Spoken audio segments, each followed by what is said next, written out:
What's soup and welcome back. If you're working on a guitar kit or you want to customize your guitar, this video may give you some ideas. In this video I'm going to show how I replaced the fretboard markers on my guitar for Thoman's DIY Kit Challenge 22. The neck I used came from a faulty neck and will be part of a new guitar. What else? Hit like and subscribe if you're interested in the full build. Acoustic foam prevents the neck from getting scratches and keeps it from sliding all over the table. Acoustic foam also reduces reflectivity of the wooden table. Remove oil residues with alcohol disinfection so the oil doesn't slip on the dot.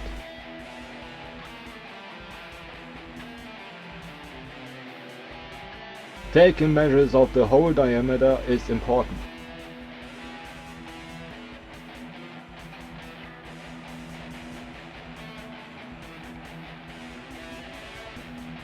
Lightly tapping the awl is totally enough to prevent the drill bit from wandering. Drill a hole in the approximate center using a small drill bit.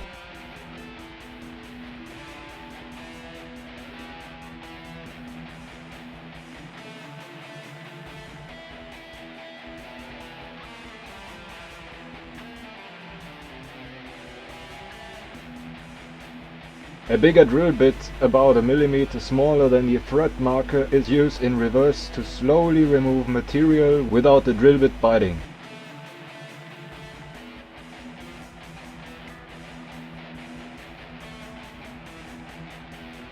This technique is especially recommended for just replacing the fret markers, but I have other plans for the upper 12 frets.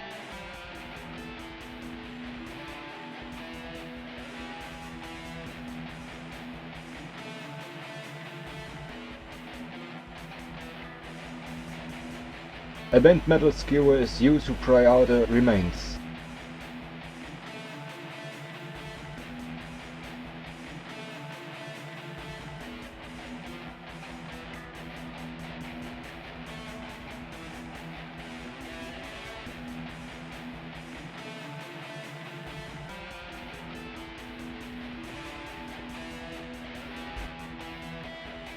Gently sand the hole with fine sandpaper to prevent any breakouts.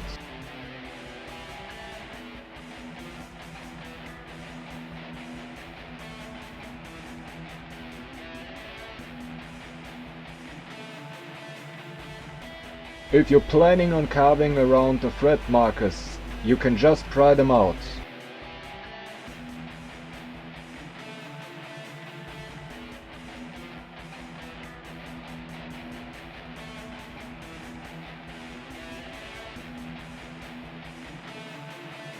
Don't forget to sand so the template is going to sit flat.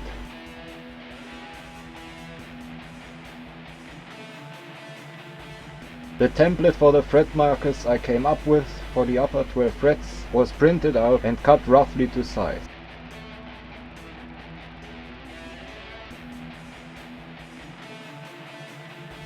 Make sure to print the backup in case you fuck up or make any mistakes.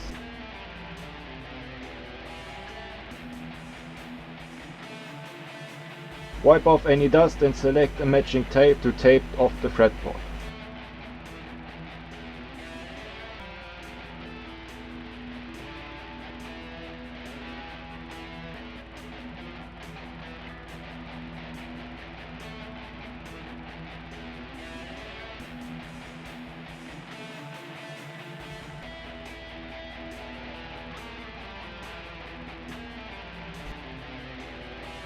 You can still see and feel the drilled out hole. That makes centering the template a lot easier. Then I cut the shapes to match the tape and using a glue stick to attach the template.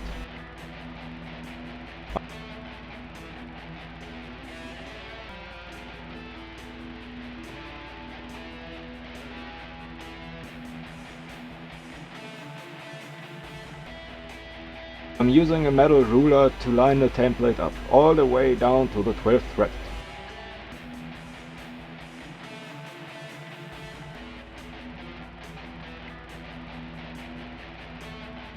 If the glue dries too quickly, you can use the heat of your hand to soften it. You can also use a damp rag or sponge.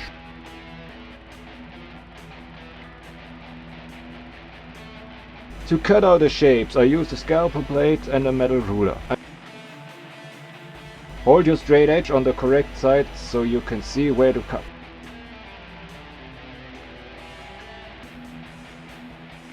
Gently cut the lines with little pressure in multiple passes.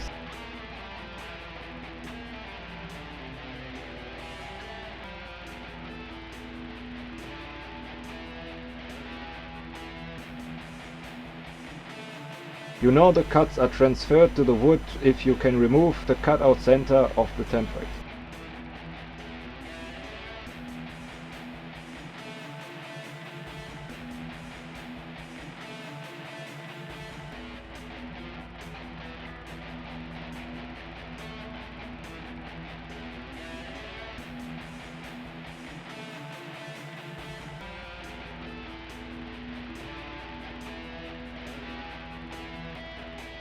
Now I'm using a sharp chisel to create an edge. The pressure comes from the left hand. The right hand is only used to lead the cutting edge.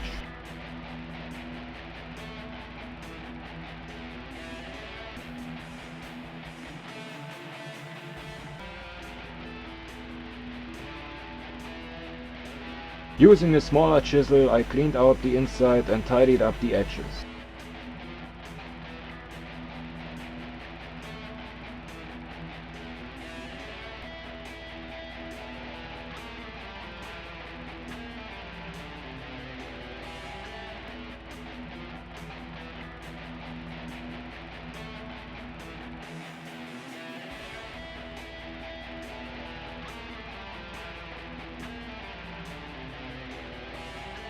The piece is now ready to be filled.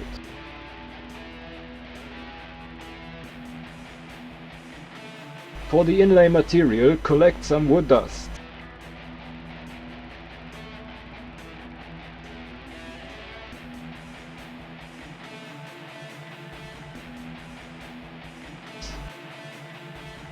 Wood dust is pretty inconsistent, so it needs to be sifted. If you're a bassist, slap the wood. If not, gently tap it.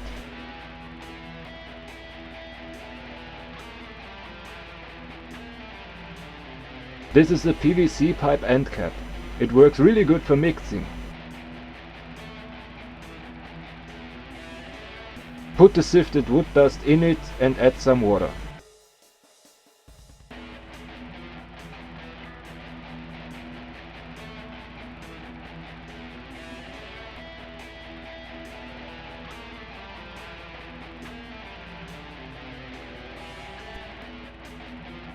Aim for a consistency where all wet sifted wood dust sticks to itself.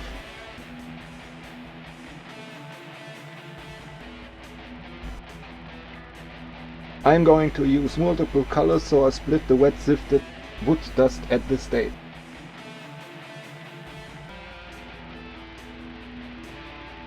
Add an acrylic color of your choice until you reach the desired color. There are also glitter infused acrylic colors if you're feeling fancy.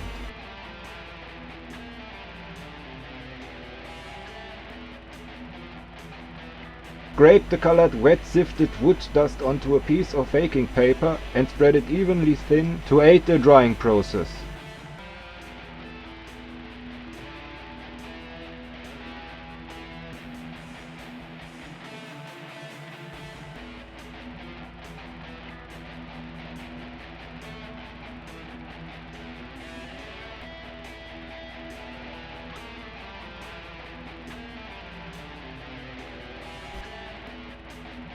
When it's dry again, remove it from the baking paper. A scraper works well for this.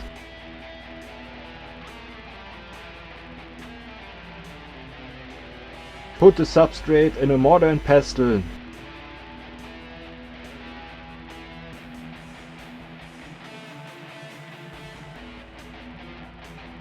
Now crush and sift, and repeat.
This is what is left.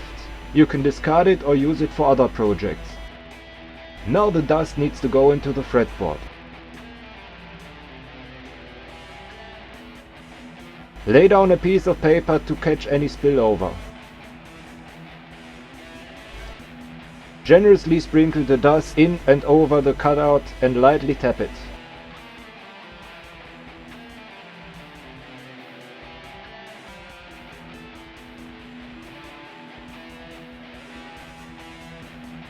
Use a straight edge to make the dust as flush as possible with a fretboard.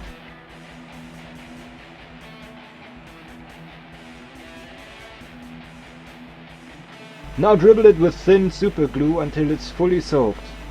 Warning: large amounts of superglue tends to get really hot. If you're working on a large piece, you may need to do it in multiple passes.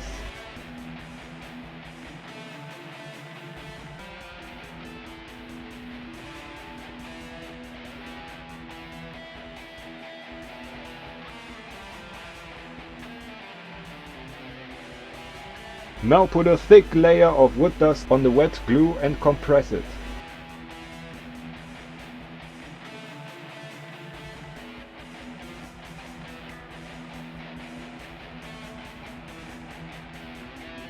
If you use enough dust, the knife will be clean afterwards. After the glue is cured, the excess is shaken off and the surface is flattened with a file.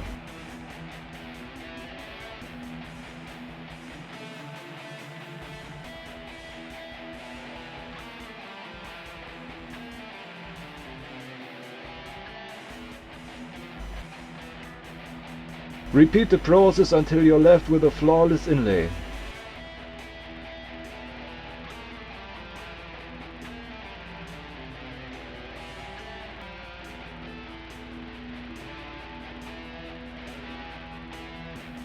The inlay and fretboard is still rough and unpleasant to touch. Use a sharp knife or scraper to scrape the entire section until you achieve the desired result.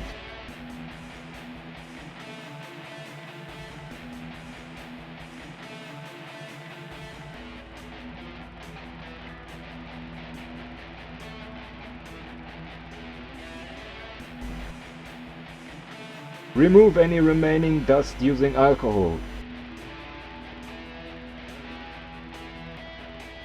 The section is now ready for finishing oil.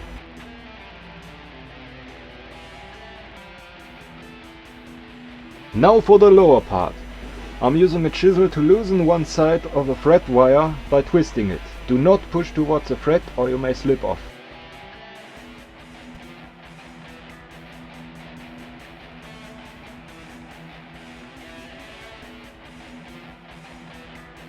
Laying the neck sideways, I slowly pry out the fret.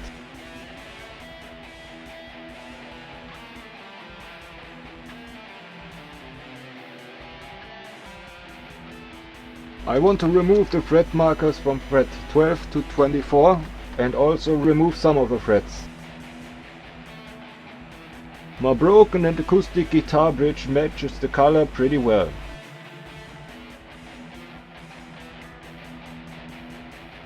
The thickness is sufficient to replace the fret marker.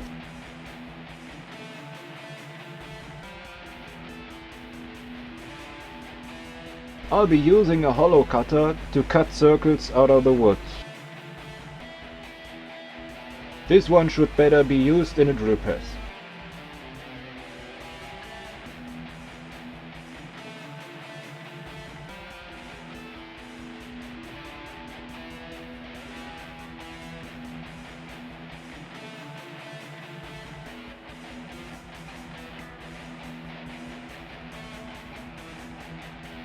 I use a bamboo screwer to convince the newborn fret marker to join the family.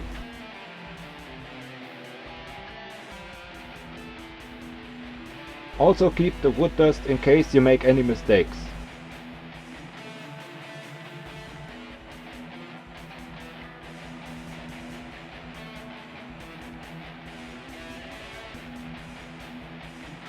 Press the dots in the holes and use a hammer to seat them. Don't forge them in, massage them in.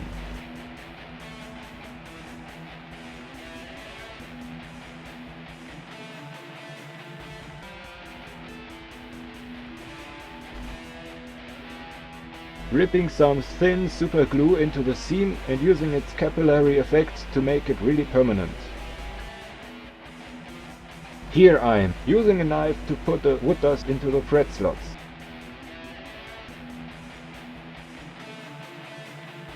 Tapping it helps the dust to go all the way down.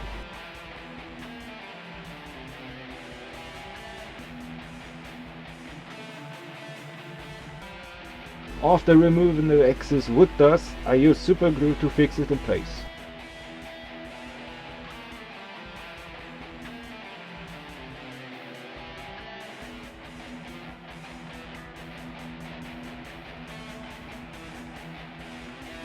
After the glue had time to cure, a few strokes with a file is all it takes to make it flat. This is how it looks after the first cycle, but I could still feel a dent, so I repeated the process.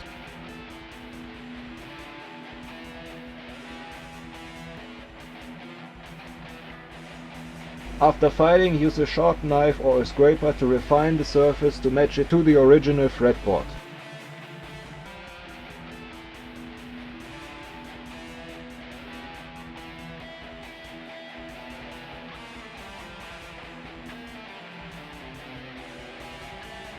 The section is now ready for finishing oil.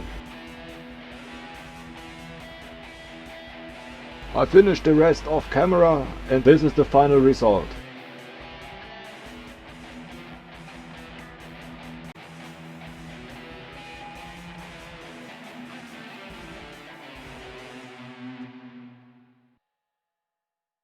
That's about it, see ya! Thanks for watching and goodbye.